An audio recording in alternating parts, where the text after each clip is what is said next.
think you look. I don't think you look either. You mean? Look. He said, I did. Hey, Dr. Chris Gubbels here, and we are doing our Wednesday live. And today, I'm going to be talking about how pain in scoliosis patients is different than pain in adults that do not have scoliosis, and what some of the differences are and how they present, and really how it impacts their overall life. And I'm doing a review of a paper here. And if you look here, this is a paper that was recently published in the Journal of Clinical Medicine, and where they just did a systematic review of literature, and they were comparing, how pain presents differently in adults that don't have scoliosis compared to adults that do have scoliosis. They ended up including 8 different papers and gathering the data from those 8 different papers. Now, when we think about adults with scoliosis, there's a couple different things. We could have an adult that had scoliosis when they were younger, as an adolescent or as a juvenile, possibly as an infant, that they still have as an adult. Or you could have what's called a de novo or a new scoliosis that actually develops in adulthood. Both of these can be a degenerative scoliosis.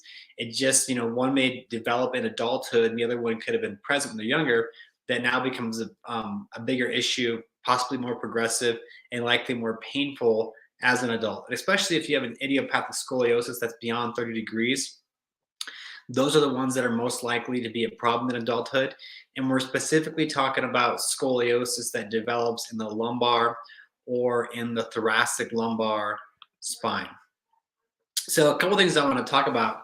First of all, when we look at adults, like how big of a problem is this? Well, in adolescents, about 3% of the population is affected by scoliosis.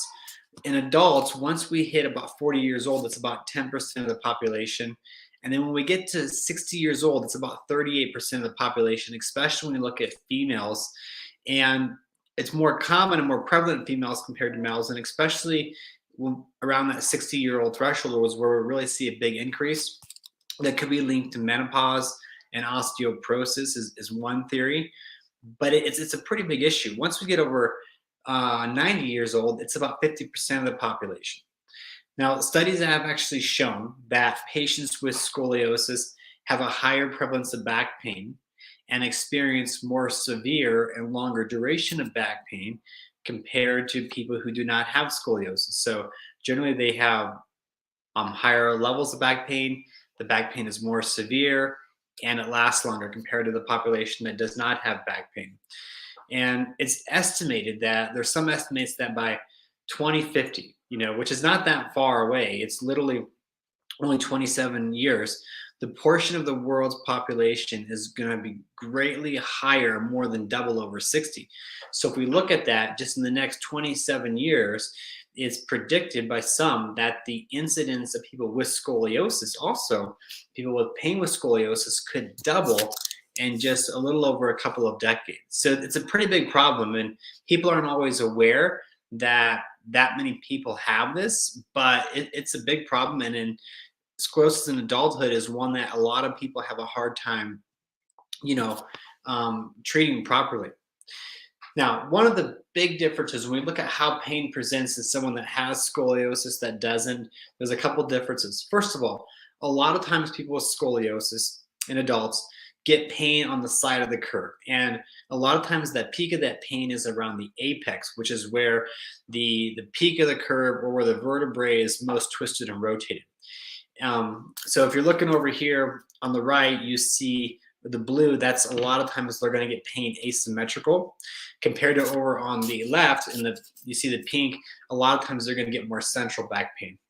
The other thing is a lot of people that do not have scoliosis, they most commonly get back pain associated with sciatica.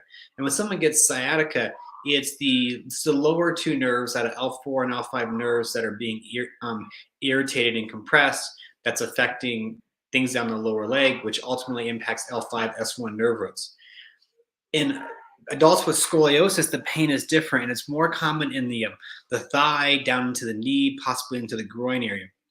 And the reason for this is because a lot of times the nerves where the curve is at its peak is where the nerves get compressed. And the nerves get irritated because of something called oleolisthesis, or there's an actual rotational of the vertebrae. And a lot of times it's an unstable rotation of the vertebrae that actually irritates those nerves, which is a bit higher in the lumbar spine. And it's those nerves that control the things in the thigh, like L3 and L4 nerve roots. So just a little bit different in pain populations. Now, this is probably about 3/4 of the people with scoliosis. I've had a lot of patients that have scoliosis that get pain radiating down to the back of the leg, but the majority of those radiate the thigh.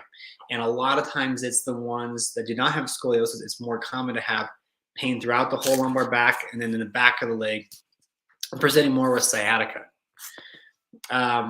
So according to the data reported in the review, scoliosis presents asymmetrical, so one-sided scoliotic patients most of the time, and it's at the peak of that curve and radiates to one leg and a lot of times to the front, compared to those without scoliosis, more central pain and down the back of the leg.